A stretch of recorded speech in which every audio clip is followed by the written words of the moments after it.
Hi friends, டயட்டில் இருக்கவங்களாம் சூப்பரான சிக்கன் ரெசிபி சாப்பிட்ணுன்னா இது பாருங்கள் இந்த வீடியோவை. சப்பாத்தி, தோசை, இட்லின்னு செம்ம சைட் டிஷ்ஷுங்க இது. ஸோ ஒரு ப்ரெஷர் குக்கர் எடுத்துக்கிட்டேன். ப்ரெஷர் குக்கரில் 1/2 கிலோ சிக்கன் நல்லா 3-4 வாட்டி மஞ்சத்தூள் உப்பு போட்டு வாஷ் பண்ணி போட்டிருக்கேன். 1/2 ஸ்பூன் மஞ்சத்தூள் போட்டுக்கோங்க, 1 ஸ்பூன் வெறும் மிளகாத்தூள், 1 ஸ்பூன் வந்துட்டு இந்த சிக்கன் குழம்பு தூள் இருக்கும் இல்லையா, அது ஒன்று போட்டுக்கோங்க. வீட்டிலே அரைச்சி வச்சுருப்பீங்களா, ஸோ அதை எடுத்து போட்டுக்கோங்க. அப்புறமேட்டு 1 ஸ்பூன் வந்துட்டு கொரியாண்டர் தூள், மல்லித்தூள், அதுக்கடுத்துட்டு வந்துட்டு ஒரு சிட்டிகை உப்பு. அவ்வளோதாங்க. எண்ணெய் எதுவுமே நம்ம ஊற்ற வேணாம். தண்ணி வந்து சிக்கன் முழுகிற அளவுக்கு ஊற்றினா போதும். ரொம்ப தண்ணி ஊற்றி வச்சிடாதீங்க, வேஸ்ட் ஆகிடும். சிக்கன்லேயே கொஞ்சம் தண்ணி விடும். அதுக்கடுத்து பார்த்திங்கன்னா நம்ம ப்ரெஷர் குக் பண்ணியாச்சு, 4 விசில் விட்டாச்சு. பார்த்திங்கன்னா எண்ணெய் ஊற்றாமல் எண்ணெய் ஊற்றின மாதிரி இருக்குது. ஸோ 4 விசில் விட்டாச்சு, சிக்கனும் நல்லா வெந்துருச்சு.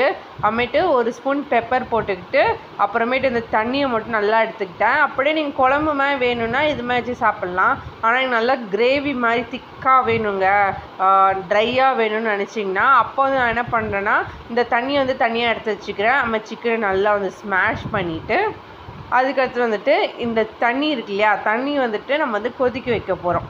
நல்லா வந்துட்டு திக் கன்சிஸ்டன்சி கொண்டு வரப்போம் தண்ணியாக இருக்கிறத. அதுக்கு வந்து நான் வெங்காயம், ஒரு பெரிய வெங்காயத்தை வந்து குட்டி குட்டியாக நறுக்கி வச்சுருக்கேன். பட் ஒரு கேப்சிகம் குட்டி குட்டியாக நறுக்கி வச்சுருக்கேன். உங்களுக்கு ப்ரொக்கோலி இல்லைனா வந்து காலிஃப்ளவர் என்னாச்சும் இதில் போகணுன்னு நினச்சா போட்டுக்கலாம், உங்கள் இஷ்டம் தான். என்கிட்ட இருந்தது வந்து கேப்சிகம் அண்ட் வெங்காயம் தான். ஸோ ஒரு வானல் எடுத்துகிட்டு அந்த வானலில் கூட நான் எண்ணெயே ஊற்றலை. ஸோ வெங்காயம் கேப்சிகம் போட்டுட்டு இந்த தண்ணியை எடுத்து ஊற்றிட்டு ஒரு நல்லா ஹை ஃப்ளேமில் ஒரு 5 மினிட்ஸ் வச்சுட்டேங்க. அது ஆட்டோமேட்டிக்காக வந்துட்டு திக்காகிடுச்சு அந்த தண்ணிலாம். நான் சிக்கன் எதுவுமே இந்த ஸ்டேஜில் போடல, பிகாஸ் சிக்கன் நல்லாவே நம்ம 4 விசில் விட்டாச்சு, நல்லாவே ப்ரெஷர் குக் ஆகிடுச்சு. இதில் போட்டால் நல்லா வந்துட்டு மெஸ்ஸியாகிடும், நல்லாவே இருக்காது, ரொம்ப ஸ்மாஷியாகிடும்.